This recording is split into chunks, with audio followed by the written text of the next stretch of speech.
নমস্কার বন্ধুরা, Santu academy YouTube চ্যানেলে তোমাদের স্বাগত। তো দেখো, আজকে মডেল কোশ্চেন পেপার 38 নিয়ে আলোচনা করব। যে আপকামিং আরপিএফ বলো, এনটিপিসি বলো, পিএসসি মিসেলেনিয়াস বলো, যত পরীক্ষা আছে বা যদি বলো যে এই বিহারে যে এখন যে বিহার বলছি কেন, হ্যাঁ বিহারেই তো, বিহারে তো এসএসসি হচ্ছে, বিহারের যে এসএসসি সেখানে যে মেন্স যে জিকে পার্টটা, মেন্সে তো জিকে আসে 9-10-এ বা আপার এই তোমার 9-10 এবং 11-12-এ তো জিকে পার্ট আছে। তো সেই যে জিকে পার্ট তাদের জন্য কিন্তু এই যে আমার জিকেগুলো, জিকে সেশনগুলো, সেগুলো কিন্তু ভীষণই গুরুত্বপূর্ণ। তো চলো আর বেশি কথা না বাড়িয়ে আজকে আমরা 38 সেট নিয়ে আলোচনা করি। চলো, ফার্স্ট কোশ্চেন কী আছে বলছে, গীতা শেট্টি তিনি কোন খেলার সঙ্গে জড়িত? বিলিয়ার্ডস, দাবা, ভারোত্তোলন নাকি টেনিস? তো গীতা শেট্টি তিনি কিন্তু বিলিয়ার্ডস খেলার সাথে জড়িত। যদি বলি দাবা, বিশ্বনাথ আনন্দ, তারপরে তোমার ভারোত্তোলন কর্ণম মালেশ্বরী, তারপর এন কুঞ্জরানী, এই দুজন যে নামগুলো বারবার বলছি না, সেগুলো তোমরা কিন্তু একটু মনে রেখো, বা তোমরা যদি মনে করো যে এগুলো নোট করবে সেটাও করতে পারো, বা যদি মনে করো করবে না, প্রতিদিন আমার শুধু একটা করে জিকে সেট দেখবে, এভরিডে একটা করে জিকে সেট দেখো, তাতেই তোমাদের সমস্ত কিছু মনে থাকতে বাধ্য। বারবার আমি বলবো এগুলো। তো কর্ণম মালেশ্বরী, তারপরে এম কুঞ্জরানী, এরা সবাই কিন্তু ভারোত্তোলনের সঙ্গে জড়িত। টেনিস যদি বলি, টেনিস লিয়েন্ডার পেজ, আরও অনেকে আছে। তো এই নামগুলো সবসময় তোমরা খেয়াল রাখবে, তাহলে দেখবে জিকে মনে থাকবে। তো যাই হোক, পরের কোশ্চেন, ফ্রান্সের রাষ্ট্রপতির সরকারি বাসভবন কী নামে পরিচিত? Blue house.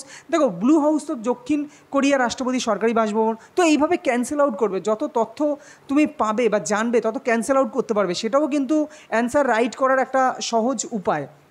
গণভবন, গণভবন তো সেই বাংলাদেশ, সে প্রধানমন্ত্রী হোক বা রাষ্ট্রপতি হোক, সেটা বাংলাদেশের কেস। তাহলে ক্রেমলিন, ক্রেমলিন তো মস্কো। তো পড়ে আছে অপশান ডি, এলিসি প্যালেস। তো এলিসি প্যালেসই হচ্ছে ফ্রান্সের রাষ্ট্রপতির সরকারি বাসভবন। পরবর্তী কোশ্চেন দেখো, বেহালায় মোট তারের সংখ্যা কটি? 4টে, 7টা, 8টা নাকি 10টা? তো রাইট অ্যান্সার, বেহালায় মোট তারের সংখ্যা কিন্তু 8টি। ওকে, পরবর্তী কোশ্চেন দেখো, কোশ্চেন নাম্বার 4, কাকে রসায়নের জনক বলা হয়? রবার্ট বয়েল, এডওয়ার্ড জেনার, জন বেল নাকি রাদারফোর্ড? দেখো, রাদারফোর্ডকে তো বলা হয় ফাদার অফ নিউক্লিয়ার থিওরি, মানে নিউক্লিয়ার বা পরমাণু তত্ত্বের জনক বলতে পারো। ওকে, আর এডওয়ার্ড জেনার তো সেই টিকাকরণের, তাই না? কিন্তু রবার্ট বয়েল, এবারে এইখানে দেখো, যদি বলা হয়, যদি ল্যাভোইশিয়ার অপশন না থাকে তাহলে তুমি Robert boil is the right answer. কিন্তু যদি ল্যাভোইশিয়ার অপশনে থাকে তখন কিন্তু রসায়নের জনক বলা হয় ল্যাভোইশিয়ারকে, বা আধুনিক রসায়নের জনক বলা হয় ল্যাভোইশিয়ার। তখন কিন্তু অপশান ল্যাভোইশিয়ার করতে হবে।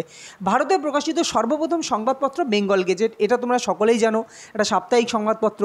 কত সালে প্রকাশিত হয়? আমি এই অ্যান্সার তোমাকে করতে হবে। 1818, 1780, 1784 নাকি 1798? তো right answer option number B, 1780 সালে কিন্তু এই বেঙ্গল গেজেট, ভারতে প্রকাশিত প্রথম সংবাদপত্র বেঙ্গল গেজেট। আর যদি বলা হয় ভারতে প্রকাশিত প্রথম বাংলা সংবাদপত্র, তখন কিন্তু অ্যান্সার হবে হচ্ছে সমাচার দর্পণ। এবার দেখো, কিছু কিছু ক্ষেত্রে দিগদর্শন যদি অপশানে থাকে তাহলে দিগদর্শন ইজ দ্য রাইট অ্যান্সার। তার কারণ সমাচার দর্পণ তোমার হয়েছিল মে মাসে, আর দিগদর্শন অর্থাৎ ঠিক আগের মাসে, মে জুন, তার মানে মার্চ এপ্রিল মাসে তোমার এই দিগদর্শনটা কিন্তু পত্রিকা প্রকাশ পায়। তো এই দুটোর মধ্যে একটু কনফিউশন আছে, তো তোমরা কমেন্ট একটু করতে পারো যে প্রথম ভারতের প্রকাশিত, সর্বপ্রথম না, প্রথম বাংলা ভাষায় প্রকাশিত যে বাংলা ভাষায় প্রকাশিত সংবাদপত্রের নাম কি? সমাচার দর্পণ, ওকে, কি না নাকি দিগদর্শন, কোনটা রাইট হবে সেটা তোমরা একটু জানিও।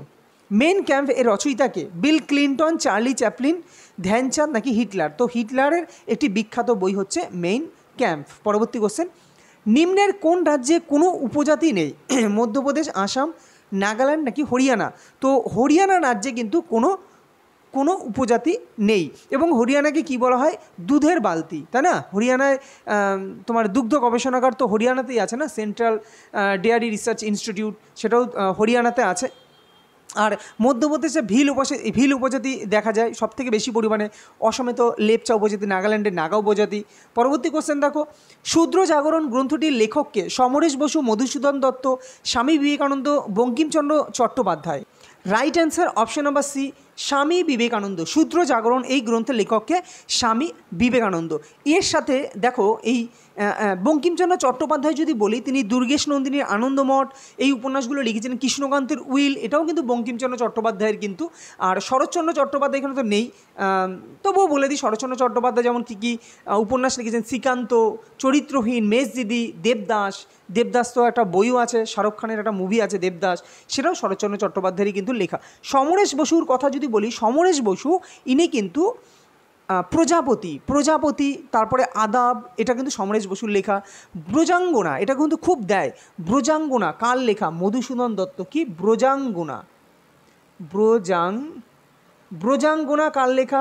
ব্রজাঙ্গনা হচ্ছে মধুসূদন দত্ত। পরবর্তী কোশ্চেন নাম্বার 9, নিচের কোনটি পশ্চিমবঙ্গের সর্বশেষ তৈরি জেলা?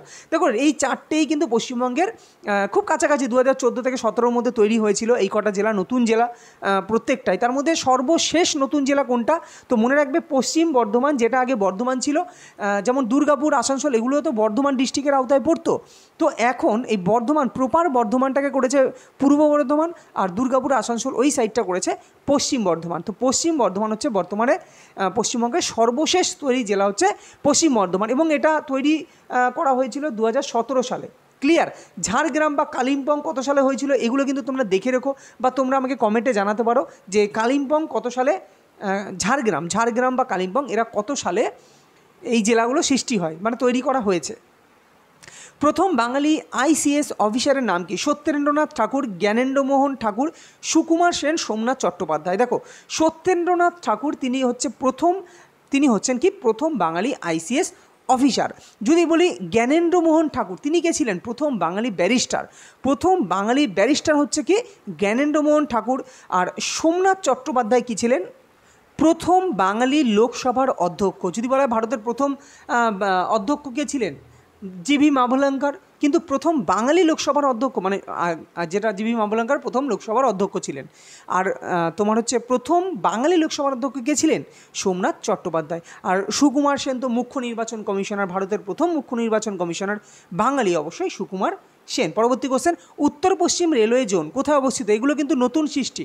তো রেলের পরীক্ষা দিতে যাচ্ছ, রেলওয়ে জোন সম্বন্ধে তোমাকে জানতেই হবে। তো উত্তর পশ্চিম রেলওয়ে জোন ভুবনেশ্বর, জয়পুর, হাজিপুর নাকি ব্যাঙ্গালোর? তো রাজস্থানের জয়পুরে কিন্তু উত্তর পশ্চিম রেলওয়ে জোন অবস্থিত।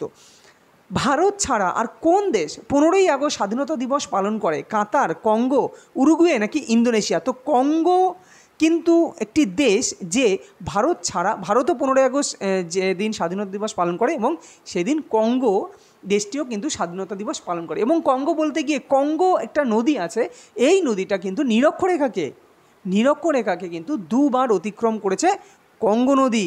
এবং বলতো যে আমাদের ভারতে, মানে তোমার কর্কট ক্রান্তি রেখাকে, ভারতে বলতে ভারতের উপর দিয়ে গেছে, তো কর্কট ক্রান্তি রেখাকে দুবার অতিক্রমকারী নদীর নাম কি? কোশ্চেন দিলাম তোমাদের, কর্কট ক্রান্তি রেখাকে দুবার অতিক্রমকারী নদীর নাম কি?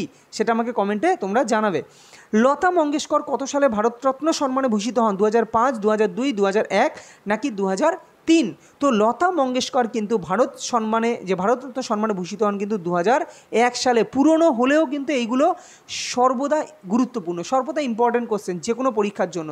তো 2001 সালে লতা মঙ্গেশকর ভারতরত্ন পুরস্কার পান। তৈগা বনভূমি কোথায় দেখতে পাওয়া যায়? সুমেরু অঞ্চলে, অস্ট্রেলিয়া তো ডাউন্স বা ডন তৃণভূমি বলতে পারো, আফ্রিকা, সাইবেরিয়া। তো right answer option number D, Siberia অঞ্চলে কিন্তু এই তৈগা বনভূমি দেখতে পাওয়া যায়। পরবর্তী কোশ্চেন, নিম্নলিখিত কোন খেলায় ভিত্তাল ট্রফি দেওয়া হয়? ফুটবল, হকি, ক্রিকেট নাকি লন টেনিস? তো কোন খেলায় ভিত্তাল ট্রফি দেওয়া হয়? তো রাইট অ্যান্সার হচ্ছে ফুটবল খেলায়। দেখো ফুটবল খেলায় অনেক ট্রফি শুনেছো, তো ভিত্তাল ট্রফি কিন্তু মনে রেখো, এটা পরীক্ষা একবার এসেছিল, ভিত্তাল ট্রফি দেওয়া হয় কিন্তু ফুটবল খেলায়। নেক্সট, অষ্টম তপশিলে মোট সরকারি ভাষার সংখ্যা কটি? তো প্রথম যখন হয়েছিল তখন একরকম, বর্তমানে অষ্টম তপশিলে মোট সরকারি ভাষার সংখ্যা হচ্ছে 22টি। এবং মনে রেখো লাস্ট যে সংশোধন, যেটা 92তম সংবিধান সংশোধনের মাধ্যমে লাস্ট 4টে ভাষাকে যুক্ত করার পরে এই 22টি ভাষা হয়। সেই 4টে ভাষা কি? সাঁওতালি, আমি আর লিখলাম না, সাঁওতালি, বোরো, ডোগরি আর একটা হচ্ছে মৈথিলি। এই 4টে ভাষা কিন্তু 92তম সংবিধান সংশোধনীর মাধ্যমে কিন্তু 2003 সালে যুক্ত করা হয়েছিল। কিনান স্টেডিয়াম কোথায় অবস্থিত? জামশেদপুর, পাতিওয়ালা, কানপুর নাকি মানসিং? তো right answer option number A, জামশেদপুরে কিন্তু এই কিনান স্টেডিয়াম অবস্থিত। যদি বলি পাতিওয়ালা হচ্ছে তোমার যাদবেন্দ্র স্টেডিয়াম, কানপুরে হচ্ছে গ্রিন পার্ক স্টেডিয়াম, এবং মানসিংহ হচ্ছে জয়পুর স্টেডিয়াম, এবং এর সাথে বারবাটি হচ্ছে কটক স্টেডিয়াম। বারবাটিতে হচ্ছে কটক স্টেডিয়াম। তো জামশেদপুরে কিনান স্টেডিয়াম। কোন দেশের রাষ্ট্রপতি প্রতি বছর নির্বাচিত হয়? উরুগুয়ে, গুয়ানা, নরওয়ে না সুইজারল্যান্ড? তো সুইজারল্যান্ডের রাষ্ট্রপতি কিন্তু প্রতি বছর নির্বাচিত হয়। সুইজারল্যান্ডের রাজধানী কি তোমরা কমেন্টে জানিও। লোটাস কিসের প্রতীক?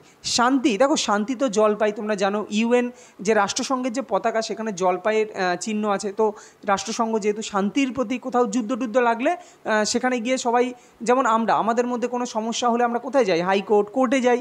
সেরকম রাষ্ট্রসংঘেরও বিভিন্ন দপ্তর আছে, তোমরা জানো রাষ্ট্রসংঘের 6টা দপ্তর আছে, তার মধ্যে তোমার কোর্ট যেটা, হ্যাঁ, যাকে বলা হয় নিরাপত্তা পরিষদ, সেটা আছে কোথায়? নেদারল্যান্ডের হেগে। তো এরকম নিরাপত্তা পরিষদে যেতে পারে। ওকে, বিভিন্ন দেশের সঙ্গে যুদ্ধ বাঁধলে তারা গিয়ে বলতে পারে। তো এইটা এর জন্য সেখানে শান্তির প্রতীক। রাষ্ট্রসংঘ কী চায়? সব দেশের মধ্যে শান্তি বজায় থাকুক। ওকে, তারপরে প্রগতি মানে কি? চক্র মানেই প্রগতিকে বোঝায়। মৈত্রী বলতে কি? সাদা পতাকা হচ্ছে মৈত্রীর আহ্বান। আর শিক্ষা সংস্কৃতি যে সভ্যতা, এটাই হচ্ছে লোটাস, দ্যাট মিনস পদ্মের প্রতীক। ক্লিয়ার? পরবর্তী কোশ্চেন দেখো, ম্যাকবেথ চরিত্রটি কার সৃষ্টি? William Shakespeare, Ian Fleming, Kalidas, Conan Doyle? তো right answer option number A, William Shakespeare হচ্ছে ম্যাকবেথ চরিত্রটির সৃষ্টি। উইলিয়াম শেক্সপিয়ারের আরও কয়েকটা আছে, যেমন তোমার ওথেলো হচ্ছে উইলিয়াম শেক্সপিয়ার, তারপর হচ্ছে পোর্শিয়া, তারপর হচ্ছে তোমার জুলিয়েট, এটাও কিন্তু উইলিয়াম শেক্সপিয়ার। যদি বলি ইয়ান ফ্লেমিং কি কোন চরিত্র সৃষ্টি করেছিলেন? James bond. তোমরা জেমস বন্ডের নাম শুনেছো, এবং এটা পরীক্ষাও কিন্তু একবার এসেছিল। জেমস বন্ড হচ্ছে ইয়ান ফ্লেমিং। এর সাথে যদি বলি কালিদাস হচ্ছে প্রিয়ংবদা, তাই না? প্রিয়ংবদা হচ্ছে কালিদাস। কোনান ডোয়েল এর একটি বিখ্যাত সৃষ্টি হচ্ছে তোমার শার্লক হোমস। নিশ্চয়ই শার্লক হোমসের তোমরা অনেক গল্প পড়েছো, তাই না? শার্লক হোমস এই চরিত্রটা সৃষ্টি করেছে কে? কোনান ডোয়েল। এগুলো কিন্তু খুব ইম্পর্টেন্ট, কিন্তু এই পার্টটা বিশেষ করে এসএসসি, এমটিএস, সিএইচএসএল এর জন্য কিন্তু খুবই গুরুত্বপূর্ণ। এইখান থেকে কোশ্চেন আসে। সিপাহী বিদ্রোহকে ভারতের প্রথম স্বাধীনতা যুদ্ধ কে বলেছেন? ডিভি সাভারকার, লর্ড ক্যানিং, মঙ্গল পাণ্ডে, সৈয়দ আহমেদ? তো ডিভি সাভারকার কিন্তু সিপাহী বিদ্রোহকে ভারতের প্রথম স্বাধীনতা যুদ্ধ বলে অভিহিত করেছেন।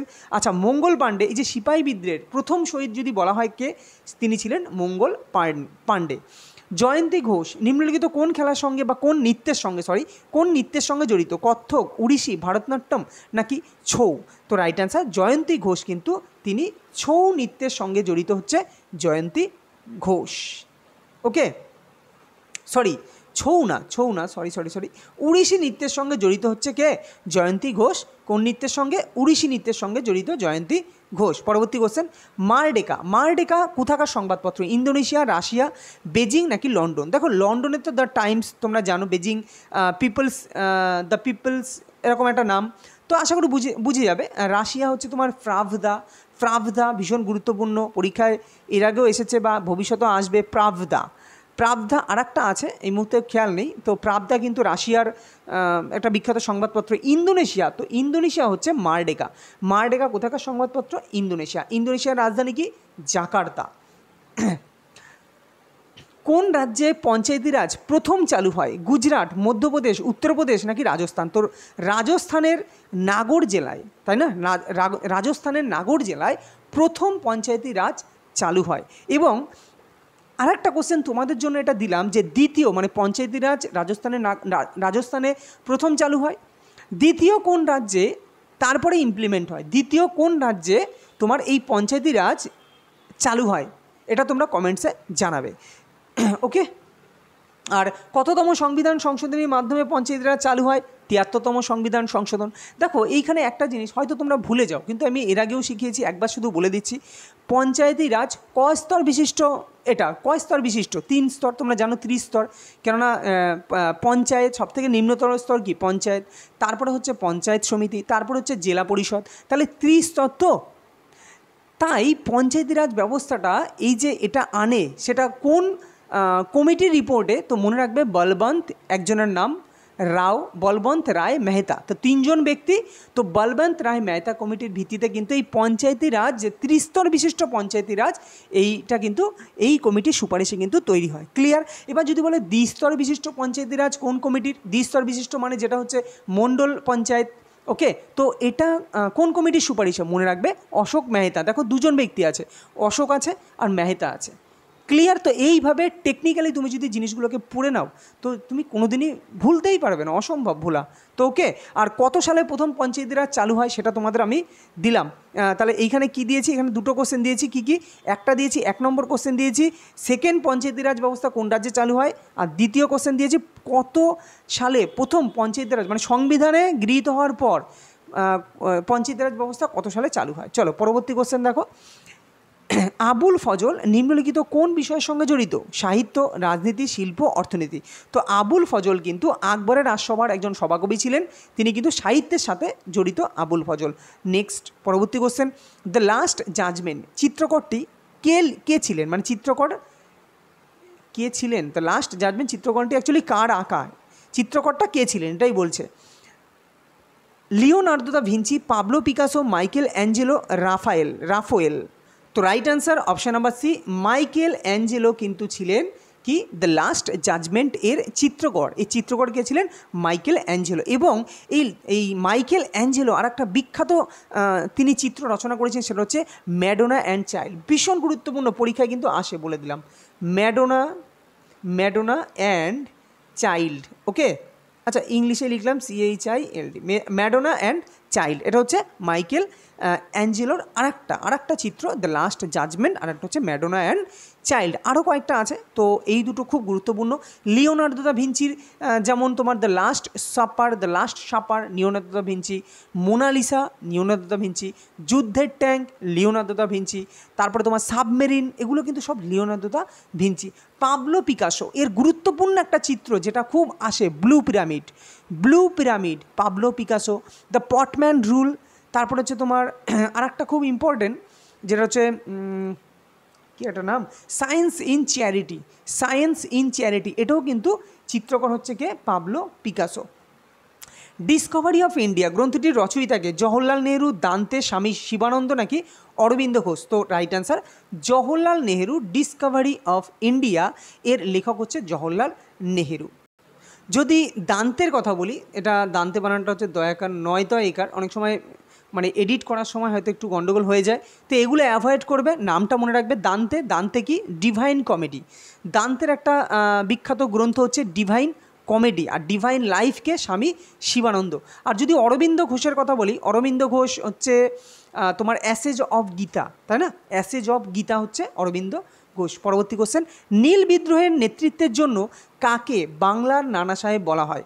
এমনি বাংলার নানা সাহেব তো নানা সাহেব যদি বলা হয় তাহলে তাতিয়া টুপি, কিন্তু বাংলার নানা সাহেব কাকে বলা হয়? তো মনে রাখবে রামরতন রায়, তিনি কিন্তু এই নীল বিদ্রোহের নেতৃত্বের জন্য তাকে বাংলার নানা সাহেব বলা হয়। ওকে, চলো। আর দীনবন্ধু মিত্র, মধুসূদন দত্ত, এই সম্বন্ধে তোমরা কম বেশি জানোই। কোন মডেলের উপর ভিত্তি করে দ্বিতীয় পঞ্চবার্ষিকী পরিকল্পনা তৈরি করা হয়? Prasanta Chandra, Mahalanobis model, Harrod Domar model, rolling model, Wanchoo committee. Wanchoo একটা আলাদা কমিটি। তো রাইট অ্যান্সার হচ্ছে প্রশান্তচন্দ্র মহলানবিশ মডেল। আর এটা কিন্তু দ্বিতীয় পঞ্চবার্ষিকী পরিকল্পনা করা হয়েছিল এর উপর ভিত্তি করে, আর হ্যারোড ডোমার মডেলের উপর ভিত্তি করে প্রথম পঞ্চবার্ষিকী পরিকল্পনা করা হয়েছিল হ্যারোড ডোমার মডেলের উপর ভিত্তি করে। আর পঞ্চবার্ষিকী পরিকল্পনা সম্বন্ধে যে কত সালে প্রথম স্থাপিত হয়, প্রথম চালু হয়, হ্যাঁ, কোন পঞ্চবার্ষিকী পরিকল্পনায় জিডিপির হার সবথেকে বেশি ছিল, এই ধরো 4-5টার মধ্যে, এর মধ্যেই দেয়। আর রিসেন্ট যা ইনোগ্রেশন হচ্ছে নতুন করে, সেগুলো কিন্তু একটু দেখো, তাহলেই দেখবে সব কিছু কমন পাবে। আর এর আগে এই নিয়ে কিন্তু অনেক ডিটেলসে আমি এর আগে বলেছি, একটা ভিডিওতে তো সব কিছু বলা সম্ভব না, তো এই কারণে আমি মানে বিভিন্ন ভিডিওতে দেখবে কোনো না কোনো জিনিস আমি ডিটেলসে বলতে থাকবো, এইভাবে সব কিছুই তোমাদের কাছে দেখবে ডিটেলসে চলে আসবে আস্তে আস্তে। তো নেক্সট কোশ্চেন কি বলছে, কত সালে গ্যাট এর পরিবর্তে WTO গঠিত হয়েছিল? 1995 সালের 1 এপ্রিল, 1990 সালের 1 জানুয়ারি, 1995 সালের 1 জানুয়ারি, নাকি 1992 সালের 1 এপ্রিল? দেখো প্রথমে ছিল গ্যাট, যেটা পরবর্তীকালে তোমার হয়ে যায় ডব্লিউটিও। এবং এদের সদর দপ্তর কোথায়? আচ্ছা, ডব্লিউটিওর সদর দপ্তর কোথায়? জেনেভা, যেটা সুইজারল্যান্ডে। আমি কি বলেছিলাম? ডব্লিউ দিয়ে শুরু, ও দিয়ে শেষ, ম্যাক্সিমাম সব সুইজারল্যান্ডের জেনেভাতে আছে। তাহলে এটা কত সালে ডব্লিউটিও গঠিত হয়েছিল? তো মনে রাখবে 1995 সালের 1 জানুয়ারিতে। 1995 সালের 1 জানুয়ারিতে কিন্তু এই গ্যাট এর পরিবর্তে ডব্লিউটিও গঠিত হয়। এগুলো কিন্তু মনে রাখতে হবে। ওকে, নেক্সট, নিম্নলিখিত কোন দেশের সংসদ ভবনের নাম সিমাস? দেখো, নরওয়ে, মায়ানমার, মালদ্বীপ, লিথুয়ানিয়া। তো right answer option number D, Lithuania হচ্ছে এই তোমার সংসদ ভবনের নাম হচ্ছে সিমাস। এর সাথে সাথে যদি বলি মালদ্বীপের তোমার মালদ্বীপের কি এই সংসদ ভবন, তো মালদ্বীপের মজলিস, শুধু মালদ্বীপ না, ইরানেরও কিন্তু মজলিস। তারপরে তোমার মায়ানমারের সংসদ ভবন কি খুব দেয়, মায়ানমারে হচ্ছে পিথু হুটার্ড। তো এটা একটু মনে রাখবে, পিথু হুটার্ড কার সংসদ ভবন? এটা হচ্ছে মায়ানমারের সংসদ ভবন। ওকে, নরওয়ে সংসদ ভবন যদি বলি, নরওয়ে হচ্ছে স্টর্টিং। এটা একটু মনে রাখবে, স্টর্টিং হচ্ছে নরওয়ে সংবাদপত্র। আফগানিস্তানের কি? আফগানিস্তানের হচ্ছে সোরা, তারপরে ভুটানের হচ্ছে সংরু, চীনের উয়ান, ডেনমার্কের ফকেটিং। এগুলো কিন্তু এর আগেও বলেছি, তাও একবার বলে দিচ্ছি। আইসল্যান্ডের অলথিং, একবার একজন কমেন্টে লিখেছিলে। যাই হোক, তো কমেন্টে তোমরা কমেন্ট করো, তোমরা কমেন্ট করলে বেশ ভালো লাগে। হয়তো উত্তর দিতে পারি না সব সময়, ওকে, তোমাদের প্রশ্নের সব সময়। যাই হোক, আইসল্যান্ডের অলথিং বললে, তারপরে ইরানের তো মজলিস বললাম, ইসরায়েলের নেসেট, জাপানের ডায়েট, এগুলো সবসময় মনে রাখতে হবে। তো next, national dairy research institute কোথায় অবস্থিত? এই মাত্র বললাম, কোথায়? আচ্ছা, এখানে আবার রাজ্য দিইনি, তাহলে তোমাকে দেখো শুধুমাত্র রাজ্য জানলে হবে না, ওটা কোন শহরে সেটাও কিন্তু জানতে হবে। এটা কিন্তু কার্নাল শহরে, যেটা হরিয়ানায় অবস্থিত, তাই না? হরিয়ানার তোমার কার্নাল শহরে কিন্তু এই ন্যাশনাল ডেয়ারি রিসার্চ ইনস্টিটিউট কিন্তু অবস্থিত। নেক্সট, নিচের কোনটি সঞ্চয়জাত পর্বতের উদাহরণ? Andes, Ajanta, Kilimanjaro, Nilgiri. তো right answer option number C, Kilimanjaro কিন্তু তোমার এই সঞ্চয়জাত পর্বতের উদাহরণ। এবং এই কিলিমাঞ্জারো আছে কোথায়? আফ্রিকাতে আছে, তোমরা সকলেই জানো। তারপরে যদি বলো ভারতের কোন পর্বত সঞ্চয়জাত পর্বত, তো ভারতের কিন্তু নরকোন্ডাম হচ্ছে সঞ্চয়জাত পর্বত। ভারতের ক্ষেত্রে ভারতের নরকোন্ডাম হচ্ছে সঞ্চয়জাত পর্বত। যদি আন্দিজ বলি, আন্দিজের কথা বলি, আন্দিজ হচ্ছে একটা ভঙ্গিল পর্বত, হ্যাঁ। তারপরে হিমালয় ভঙ্গিল পর্বত, আল্পস ভঙ্গিল পর্বত, আটলাস, রকি, এগুলো কিন্তু সব ভঙ্গিল পর্বত। অজন্তা যদি বলি, অজন্তা হচ্ছে কি পর্বত? অজন্তা হচ্ছে স্তূপ পর্বত। অজন্তা, সাতপুরা, তারপরে তোমার ব্ল্যাক ফরেস্ট, জার্মানির যেটা ভোজ, এগুলো কিন্তু সব স্তূপ পর্বত। যদি বলি ক্ষয়জাত পর্বত, আরাবল্লী, তারপরে রাজমহল পাহাড়, নীলগিরি, এগুলো সবই ক্ষয়জাত পর্বত। নীলগিরি পর্বতের সর্বোচ্চ শৃঙ্গ কি? দোদাবেতা। এটাও কিন্তু তোমরা মনে রাখো। তাহলে নীলগিরি হচ্ছে ক্ষয়জাত পর্বত। পরবর্তী কোশ্চেন, কোন সালে রাওলাট আইন পাশ হয়? 1919, 1920, 1927 নাকি 1935? তো রাওলাট আইন পাশ হয় এটা কত সালে? এটা কিন্তু অপশান নাম্বার এ, 1919 সালে কিন্তু রাওলাট আইন পাশ হয়। এবং এই সালেই কিন্তু জালিয়ানওয়ালাবাগের হত্যাকাণ্ড ঘটেছিল। 1919-এর 13ই এপ্রিল জালিয়ানওয়ালাবাগের হত্যাকাণ্ড ঘটে। এবং সেই সময় ভাইসরয় কে ছিলেন? জালিয়ানওয়ালাবাগের হত্যাকাণ্ডের সময় সেই সময় ছিলেন লর্ড লিনলিথগোকিনা। তো লর্ড চেমসফোর্ড কিন্তু তখন গভর্নর ছিলেন। অর্থাৎ রাওলাট আইন বলো, কেননা সেটাও 1919 সালে, জালিয়ানওয়ালাবাগ হত্যাকাণ্ড 1919 সালে। তো সেই সময় ভারতের ভাইসরয় বা গভর্নর কে ছিলেন? Lord Chelmsford. এগুলো কিন্তু পরীক্ষায় বহুবার এসছে, আবারও ভবিষ্যতে আসবে। নিউটনের কোন সূত্রের প্রয়োগে রকেট উৎক্ষেপণ করা হয়? প্রথম গতিসূত্র, দ্বিতীয় গতিসূত্র, তৃতীয় গতিসূত্র নাকি মহাকর্ষ সূত্র? তো তৃতীয় গতিসূত্রের প্রয়োগেই কিন্তু তোমার রকেট উৎক্ষেপণ করা হয়। দেখো, সূত্র 3টে জেনে রাখো, কারণ তোমাদের এরমও দিতে পারে। ধরো সাপোজ বললো প্রত্যেক ক্রিয়ার সমান ও বিপরীতমুখী প্রতিক্রিয়া আছে, এটা নিউটনের কোন গতিসূত্র? তো দিয়ে দিল প্রথম, দ্বিতীয়, তৃতীয়। তো তোমাকে সেটাও জানতে হবে। আচ্ছা, এইখানে তার তৃতীয় গতিসূত্র মানেই কিন্তু প্রত্যেক ক্রিয়ার সমান বিপরীতমুখী প্রতিক্রিয়া আছে, বা এই সূত্রের প্রয়োগে কিন্তু রকেট উৎক্ষেপণ করা হয়। এবার একটা জিনিস দেখো যে প্রথম গতিসূত্র থেকে দুটো বিষয় জানা যায়। বিশেষ করে জাড্ডোটা কি একটু বলে দিই। জাড্ডো হচ্ছে, ধরো সাপোজ তুমি একটা সাইকেল চালাচ্ছ, তুমি খুব হেভি পিক আপে একটু গাড়ি চালাচ্ছ, যে সাইকেল বলো, একটা মোটর সাইকেল চালাচ্ছ, হঠাৎ সামনে কিছু চলে আসলো, তাহলে তুমি ব্রেক কষলে তোমার শরীরটা সামনের দিকে কিছুটা হলেও ঝুঁকে যাবে কি না। তো এই যে ব্যাপারটা, এটাকেই বলা হয় জাড্ডো। তো জাড্ডের ধারণা কোশ্চেন দেয় পরীক্ষায়, যে জাড্ডের ধারণা নিউটনের কোন সূত্র থেকে পাওয়া যায়? অ্যান্সার হবে প্রথম গতিসূত্র থেকে জাড্ডের ধারণা পাওয়া যায়। আর প্রথম গতিসূত্রে কিন্তু বলের ধারণাও পাওয়া যায়। দেখো, প্রথম গতিসূত্র থেকে জাড্ডো এবং বল, এই দুটোর ধারণা কিন্তু পাওয়া যায়। কিন্তু যদি বলে বলের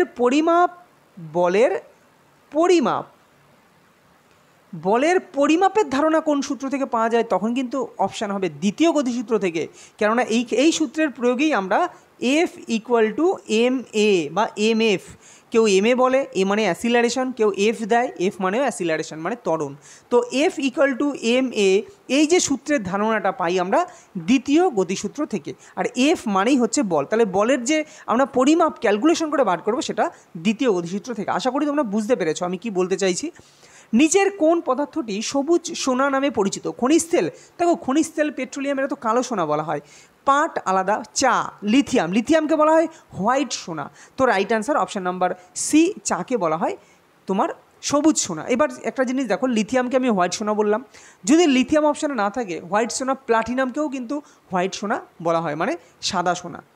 তো নেক্সট, পাহাড়ের গায়ে ধাক্কা খেয়ে মেঘ থেকে যে বৃষ্টিপাত ঘটে তার নাম কি? পরিচলন, ঘূর্ণবাদ, পরিবহন নাকি শৈলোৎক্ষেপ? তো রাইট অ্যান্সার শৈলোৎক্ষেপ বৃষ্টিপাত, কিন্তু পাহাড়ের গায়ে ধাক্কা খেয়ে মেঘ থেকে যে বৃষ্টিপাত হয় তার নাম হচ্ছে শৈলোৎক্ষেপ বৃষ্টিপাত। পরবর্তী কোশ্চেন, ভারতের প্রথম জনগণনা করা হয় কত সালে? 1951, 52, 72 আর 1800, এটা 1872, 1864। তো রাইট অ্যান্সার 1951 সালে কিন্তু ভারতের প্রথম জনগণনা হয় এবং 1952 সালে ভারতের প্রথম পরিবার পরিকল্পনা হয়।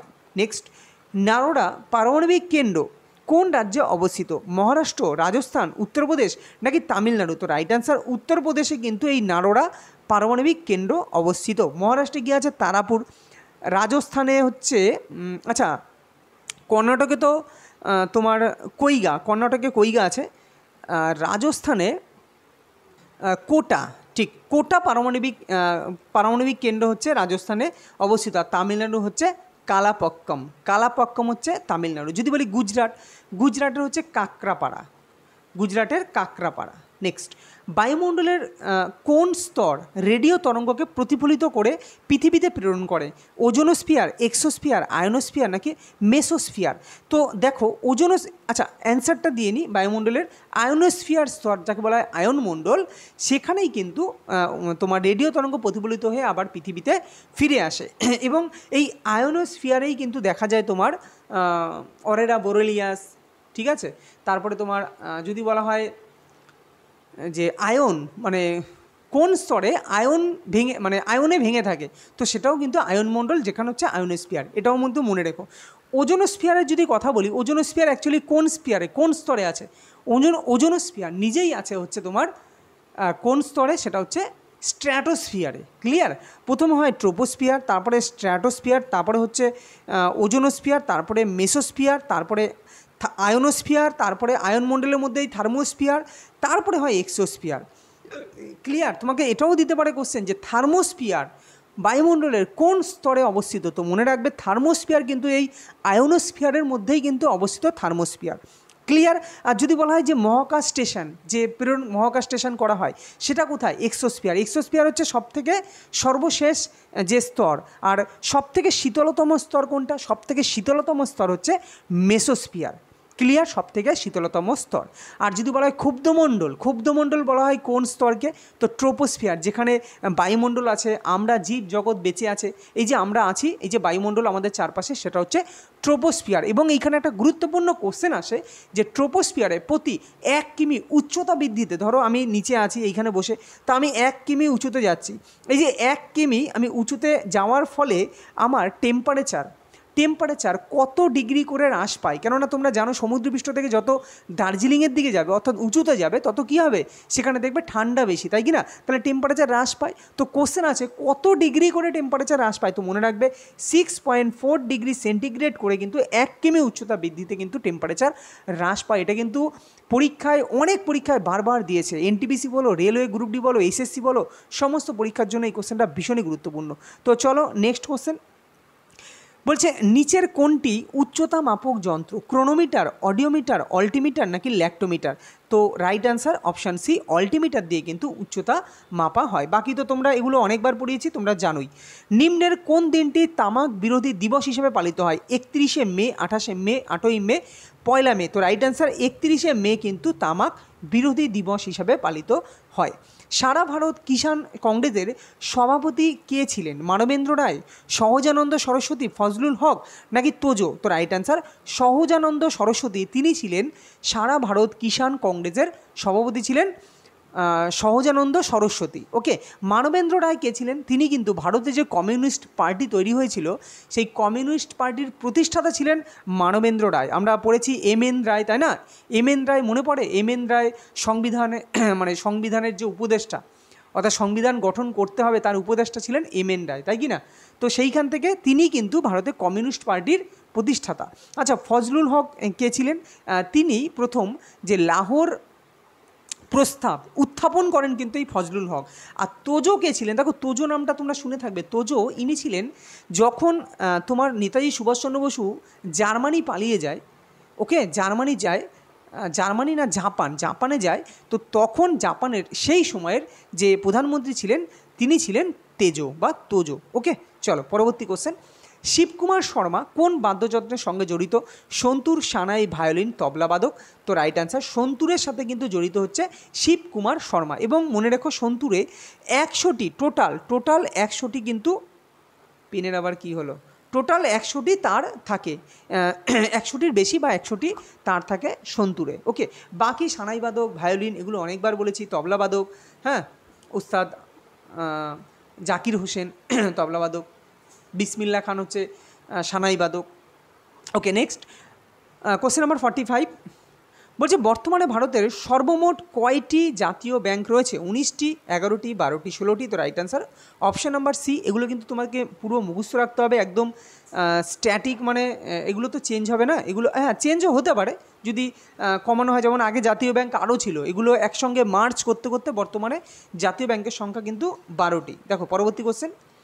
নিম্নলিখিত কোন নদীর উপর পাঞ্চেত বাঁধ অবস্থিত? দামোদর, শতদ্রু, মহানন্দা নাকি গোদাবরী? তো দামোদর নদীর উপর কিন্তু এই পাঞ্চেত বাঁধ কিন্তু অবস্থিত। এবং দামোদর নদীর উপর কিন্তু ডিভিসি অর্থাৎ দুর্গাপুর ভ্যালি কর্পোরেশন বা দুর্গাপুর ভ্যালি ডিভিসি যে প্রকল্প সেটা কিন্তু তোমার এই দামোদর নদীর উপরে অবস্থিত। এবার এখানে একটা কোশ্চেন হয়, এই যে দামোদর যে বাঁধ অর্থাৎ ডিভিসি যে কর্পোরেশন, হ্যাঁ, এইটা কোন কোন রাজ্যকে যুক্ত করেছে? খুব ইম্পর্টেন্ট, পশ্চিমবঙ্গ আর ঝাড়খণ্ড। পশ্চিমবঙ্গ ঝাড়খণ্ড রাজ্যকে কিন্তু এই দামোদর ভ্যালি কর্পোরেশন কিন্তু যুক্ত করেছে, এটা খুব আসে। চলো পরবর্তী কোশ্চেন। পতঙ্গ সংক্রান্ত বিদ্যাকে কী বলা হয়? ডার্মেটোলজি, ডাক্টোলজি, অ্যান্টোমোলজি নাকি হিস্টোলজি? তো রাইট অ্যান্সার তোমার অ্যান্টোমোলজি হচ্ছে পতঙ্গ সংক্রান্ত বিদ্যা। নেক্সট, প্রস্তাবনার ভাষা কোন দেশের সংবিধান থেকে গৃহীত? আমেরিকা। দেখো বারবার বলেছি আমেরিকাতে কিন্তু প্রস্তাবনা নেওয়া হয়েছে কিন্তু আমেরিকার সংবিধান থেকে, কিন্তু প্রস্তাবনার ভাষা নেওয়া হয়েছে ইংল্যান্ডের সংবিধান থেকে।